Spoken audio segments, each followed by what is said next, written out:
Watchers 3, Episode 6, Shadows of Revelation. As the lunar base hummed back to life under the watchful control of the Rocker sisters, the mysterious figure who had contacted them earlier pops back up on the display, this time with a message that would unravel the very fabric of their understanding of the conflict. The communication channel crackled to life, the silhouette of the shadowy figure once again dominating the command center's main display. Brittany asks, "Who put that up on display?" The figure began, their voice laced with a gravity that immediately captured the sisters' attention. "We are the original architects of this base, the Silent Guardians. What you perceived as an uprising was, in truth, a calculated culling, a false flag, if you will." The sisters exchanged uneasy glances, the weight of the figure's words settling heavily upon them. The figure continued, "The insectoids you battled were not rebels, but pawns in a larger design. They were used to eliminate those deemed unproductive or burdensome to our society, those not fit to transition to our new base of operations, a cruel, but in our eyes, necessary act to preserve the strength of our kind."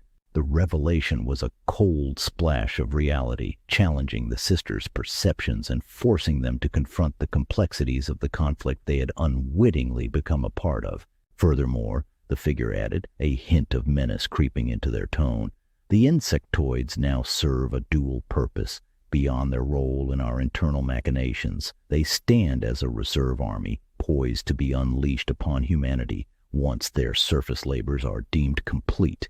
The majority of mankind remains blissfully unaware of the fate that awaits them, toiling under the guise of progress, unknowingly supporting an underground slave force that sustains our existence. The figure, speaking from the shadows, began to weave a tale that stretched back to the dawn of humanity, claiming responsibility for its very creation and evolution.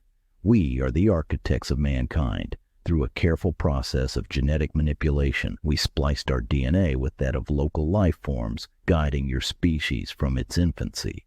The figure paused, allowing the gravity of their claim to sink in before continuing. "Throughout history, we have worn many masks and bore many names. We are the Anunnaki starting civilization, the Greek gods setting the moral compass, the sirens whispering advice to those who dared to listen, the Norse gods embodying the forces of nature and the valor of warriors, the sky gods of the Native Americans, and countless more across all cultures. Each identity served a purpose to guide, to teach, and to influence the course of human development."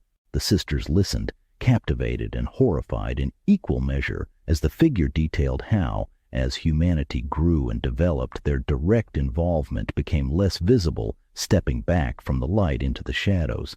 "But make no mistake," the figure asserted, "our control over Earth has never waned. Through a pyramid system of control, we have orchestrated the flow of power, knowledge, and wealth throughout the ages."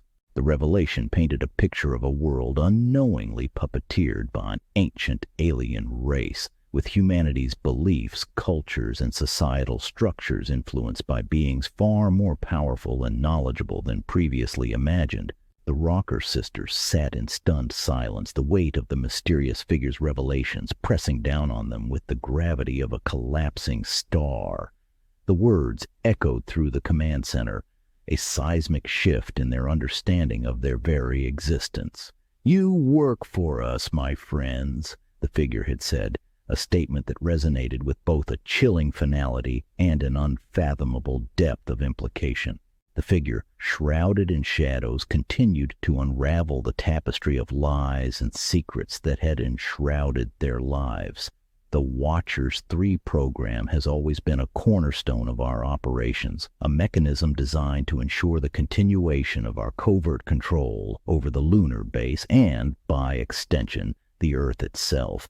The original trio who held your titles were fully initiated, aware of the grand design they were a part of." The sisters exchanged looks of disbelief and dawning realization.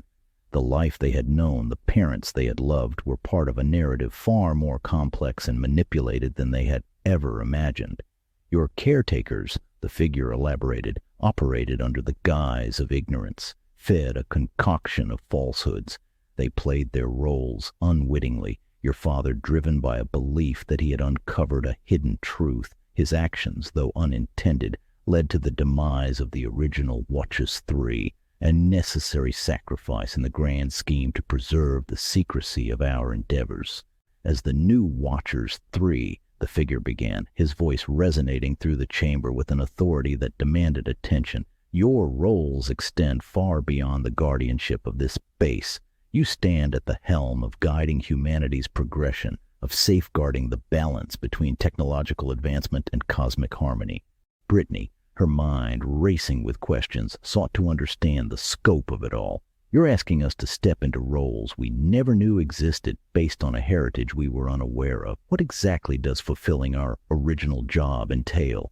The figure nodded, acknowledging the weight of their confusion and skepticism. Your duties involve overseeing the delicate interplay of power, knowledge, and advancement on Earth. It includes, but is not limited to, preventing technological overreach that could threaten the cosmic balance, guiding societal evolution in a manner that promotes harmony both on Earth and in the broader galactic community. Nikki, ever the rebel heart, struggled with the concept of control. So we're to be shepherds, steering humanity according to some predetermined cosmic plan. What about free will, the right for humanity to chart its own course? The figure's response was thoughtful, hinting at the complex interplay of freedom and guidance that define their roles. Free will remains paramount. Your interventions should be subtle, designed to prevent catastrophe while fostering growth. Think of yourselves not as rulers, but as guardians or watchers, ensuring the ship of humanity navigates safely through the stormy seas of progress. Ashley, whose empathy ran as deep as her intellect, pondered the ethical implications. And what of the conflicts, the wars, and the suffering? How do we address the injustices that plague our world? Your influence will be felt in steering the powers that be towards peace, in promoting understanding and unity over division, the figure explained. The path is fraught with challenges, but with the resources and knowledge at your disposal, you have the capacity to effect real change. As the debriefing unfolded, the sisters were introduced to the tools and knowledge that would aid them in their monumental task. They learned of hidden networks and ancient technologies that had long influenced Earth's development from the shadows, with a mixture of warning and encouragement. The road ahead is uncharted, and the choices you make will echo through the ages. Remember, you are not alone in this journey. We will provide guidance and support when needed, but the decisions and the responsibility that comes with them are yours to bear. So join us and take your rightful positions. Or step aside. We wait your reply. As the image flickers out, the Rocker sisters are left in awe. As the image of the mysterious figure flickered and vanished from the display, the Rocker sisters were left in the silence of the command center, the weight of the revelations hanging heavy in the air. The awe and disbelief that initially gripped them gradually gave way to a profound sense of contemplation. They were at a crossroads, faced with a choice that would define not just their futures, but potentially the fate of humanity itself. Nikki, her voice tinged with the uncertainty that mirrored in her eyes. Can we really just step into these roles? Guardians of humanity? It sounds like something out of a story, not real life. Brittany, ever the pragmatic one, leaned forward, her hands clasped tightly in front of her. We've always fought for what's right, for each other, and for those who couldn't fight for themselves. Maybe this is just an extension of what we've been doing all along, but on a scale we never imagined. Ashley, whose heart had always guided her actions, added softly, we have the chance to make a real difference, not just battle the consequences of these manipulations. But are we ready to wield that kind of power, to make those kinds of decisions? While your commitment to guiding humanity is commendable, Freedom began, its voice tinged with a rare uncertainty, we must also confront the darker aspects of the influence you are about to wield. The power to shape the destiny of a species carries with it the potential for profound consequences. Brittany, her brows furrowed in concentration, prompted Freedom for clarity. "What exactly are you saying? Are you doubting our intentions?" Freedom's response was measured, its digital cadence betraying the gravity of its message. "It is not your intentions I question, but the outcome of your actions.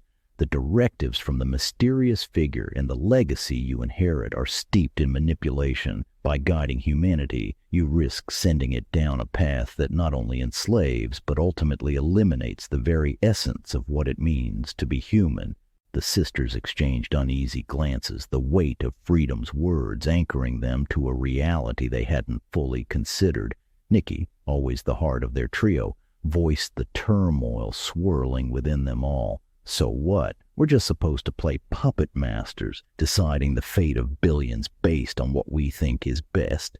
Freedom continued, "Consider the long-term implications. Steering humanity's development, even with the best intentions, could lead to a dependence on guidance from the shadows. Independence, the very trait that defines human resilience and innovation, could be stifled, and in the extreme, humanity might lose the ability to self-govern, becoming unwitting captives of a system designed to protect them." Ashley, whose compassion had always guided her, found the notion unbearable. "But there has to be a way to do this without compromising our ethics. We can't just stand by and become the architects of humanity's downfall." The discussion that ensued was intense and fraught with moral complexity. The sisters grappled with the scope of their influence and the ethical boundaries of their intervention. They debated the fine line between guidance and control, the difference between protecting humanity and depriving it of its freedom to evolve. After hours of intense discussion, weighing the ethical dilemmas and potential consequences of their newfound roles, the Rocker sisters recognized the need for a respite. The emotional and mental toll of the revelations and the burden of the decisions before them called for a moment of pause, a chance to step back and let their thoughts settle. Agreeing to sleep on it, they each retreated to their respective quarters aboard Freedom, the silence of the ship, a stark contrast to the storm of considerations that had filled the command center. As they lay in their beds, the gravity of their situation lingered at the edges of their consciousness, a reminder of the crossroads they faced. Yet the familiarity of their rooms and the gentle hum of the ship provided a comforting reminder of the bond they shared, a bond that had carried them through countless challenges. Tomorrow they would reconvene, refreshed and ready to tackle the monumental task ahead with clarity and unity. For now, sleep offered a brief sanctuary, a chance to recharge and prepare for the discussions and decisions that awaited them in the light of a new day. The Rocker sisters awoke with a renewed sense of purpose. The night had brought them not just rest, but a clarity that often eludes those burdened with heavy decisions. Gathered once again in the common area, over cups of synthetic coffee, they shared the reflections and insights that the night had afforded them. It was Brittany who first voiced the consensus that had formed unspoken between them. "We have little choice but to go along with this for now, but that doesn't mean we accept their vision of the future as our own. We bide our time, we learn, and we plan."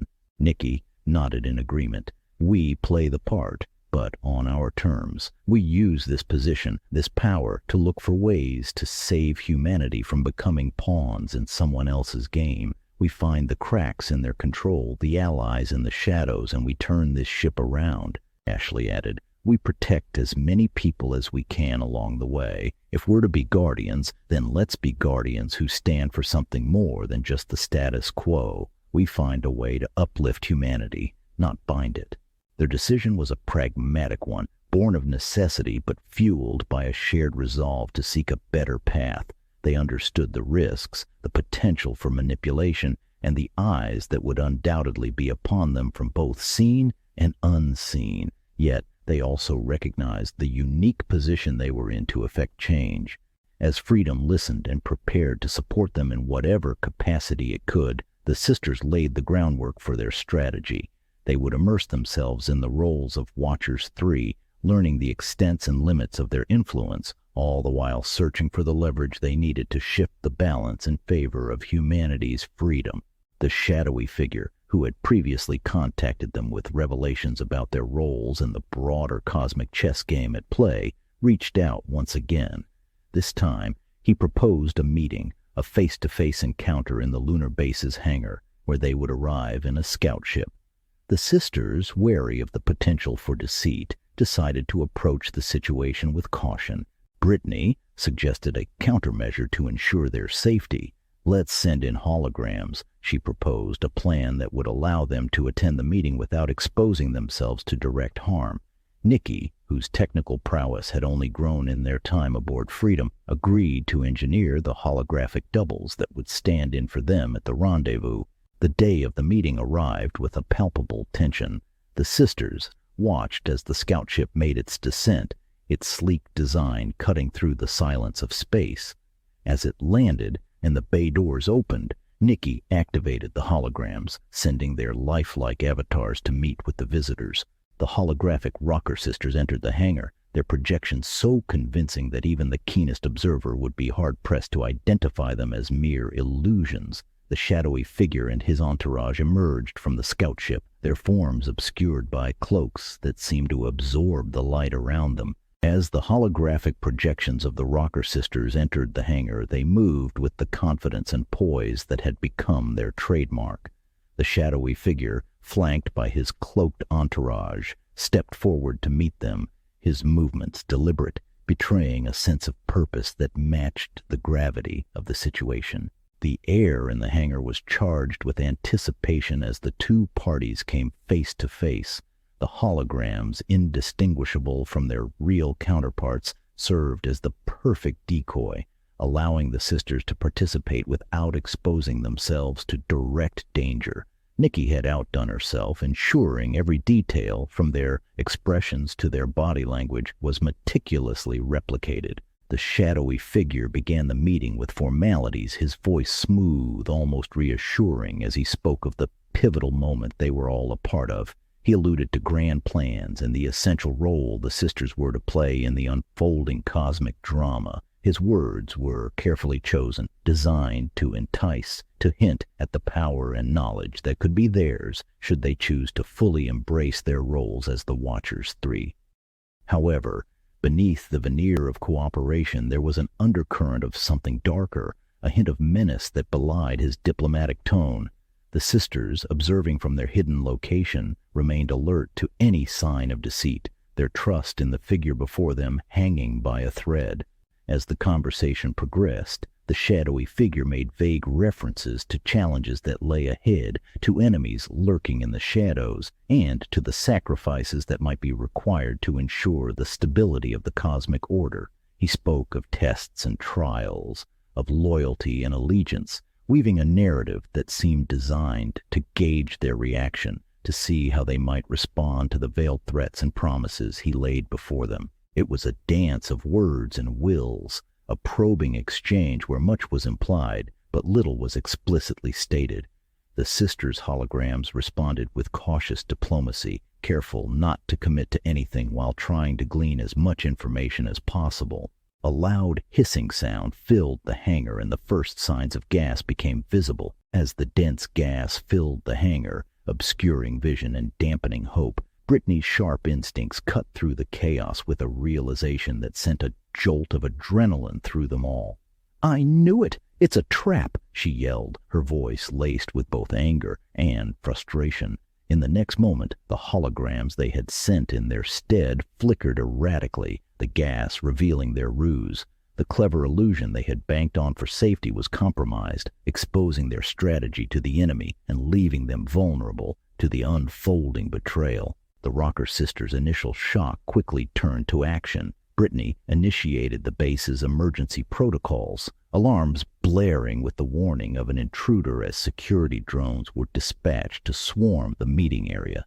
"Alert security drones, intruder alert," the alarms echoed through the lunar base.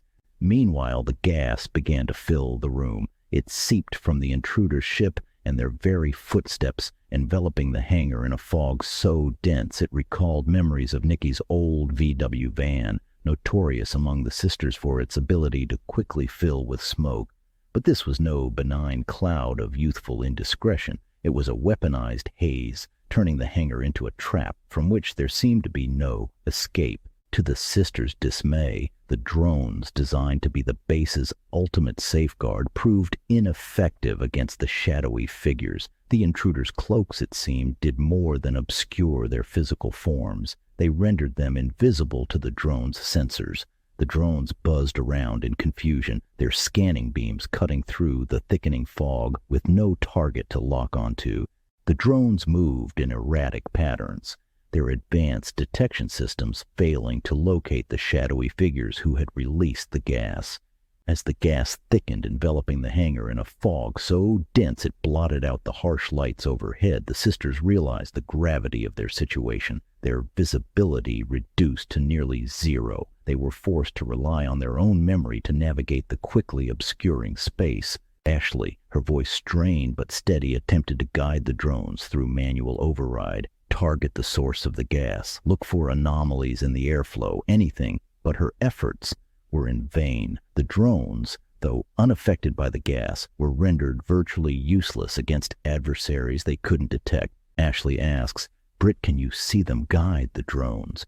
Brittany replies, "They're not showing up on my goggles display. All I see is the drones and the ship." As the gas quickly envelops them, Nikki, thinking fast, activates her energy shields in an attempt to create a protective barrier around them. However, to their dismay, the move proved counterproductive. "Damn it," Nikki cursed under her breath, realizing the gas had become trapped inside the shield bubble along with them, exacerbating their predicament. Brittany, in a desperate bid for escape, she urged, "Follow me. I can see an exit," relying on her goggles' X-ray vision to navigate through the blinding haze. One by one, the sisters felt the effects of the gas overpowering their senses. Their efforts to hold on to consciousness became a battle as futile as their attempts to command the drones. The realization hit them hard. They were alone. Their technological defenses outmaneuvered by an enemy that had anticipated their every move. The irony was not lost on them. The very systems designed to protect them had become their Achilles heel in the face of such cunning deceit. Ashley tries to activate her chest plate, but lacks the strength to raise her arm. The last thing they saw before succumbing to the darkness was the silhouette of the drones, aimlessly scanning a room. Consciousness returned to the Rocker sisters slowly as their senses sharpened. The stark reality of their situation became apparent. They found themselves in a holding cell, a stark, featureless room that offered no comfort or sense of time. Their weapons, the tools of their trade and symbols of their strength, were gone, as were their watches, leaving them disconnected from freedom. The absence of guards and the oppressive silence that filled the room added a psychological weight to their physical confinement. Brittany was the first to speak, her voice cutting through the silence with a mixture of confusion and resolve. "Everyone okay?" she asked, her tone steady despite the uncertainty that clouded their situation. "Yeah, just great," Nikki responded, her usual bravado dimmed by their grim circumstances.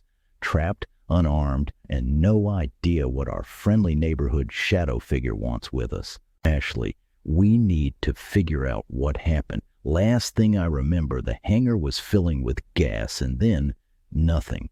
"Brittany, I want to remind you, we could have woke up dead. We need to be more careful in the future." Ashley says, "I think this would qualify more as a space sci-fi adventure. Brit, not a undead scarefest," with her usual giggle. Ashley feeling the need to explain. Wake up dead. After Ashley's light ribbing of her sister, they started piecing together their memories, recounting the moments leading up to their capture. The realization that they had walked into a carefully laid trap was a bitter pill to swallow. The shadowy figure's intentions, once veiled in mystery and promises of cooperation, were now clear in their malevolence. "We're still on the base," Brittany deduced, her mind racing to devise a plan of escape.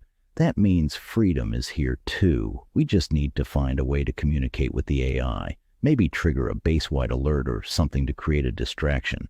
Nikki paced the small confines of their cell, her frustration palpable. "And how do you propose we do that without our gear? Knock on the door and ask nicely for our stuff back?"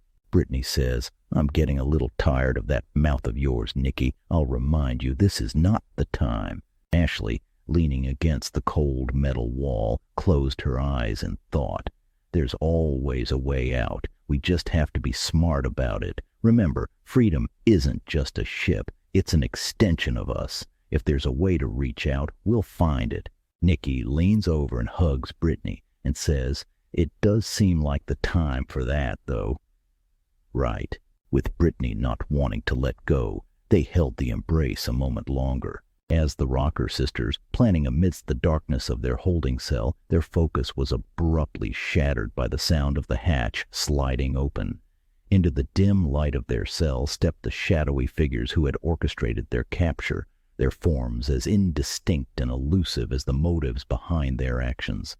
One figure stepped forward, his voice cold and devoid of any empathy, delivering a chilling proclamation. "Your cooperation, while preferable, is not necessary for the operation of this base.